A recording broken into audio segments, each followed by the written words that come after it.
Красочный подарок. Цветы, выращенные специалистами республиканского филиала Россельхозцентра, украсили уже не одну площадку.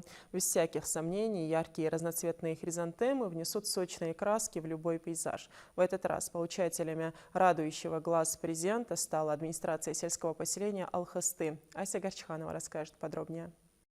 С приходом тепла многолетние цветы быстро вырастают, и надо не упустить благоприятный момент для успешной работы с ними. Цветущие кустарники специалисты Россельхозцентра неоднократно преподносили в дар для благоустройства территорий не только администрациям, но и образовательным учреждениям. В этот раз подарок приурочили ко Дню Республики. Хризантемы – это многолетние цветы. Главное, нужно ухаживать, нужно знать, где, когда обрезку проводить. А они многолетние цветы, так что один раз посадил, и все, эта красота будет ежегодно нас украшать, цвести. Многолетние цветы выращивают сами специалисты Россельхозцентра, потому вдвойне приятнее дарить, делится Лидия Гамкартиева.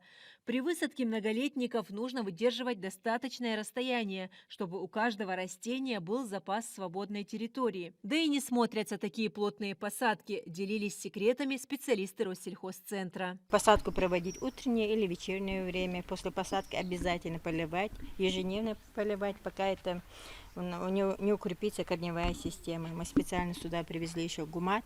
Это регулятор роста для укрепления корневой системы, для укрепления иммунитета растений, чтобы растение лучше росло бы. Сотрудники администрации сельское поселение Алхасты территорию для многолетников уже выбрали. К посадке приступят сразу после захода солнца. День Республики скоро, 4-го, и цветы довольно яркие. Там, думаю, довольно красиво будет уже во дворе администрации и будет приятно. Многолетники не требуют особого ухода, если почва изначально подготовлена правильно и способны расти на одном месте до 5 лет. Прилегающую территорию сельской администрации уже в скором времени украсят садовая бегония, хризантемы и бархатцы.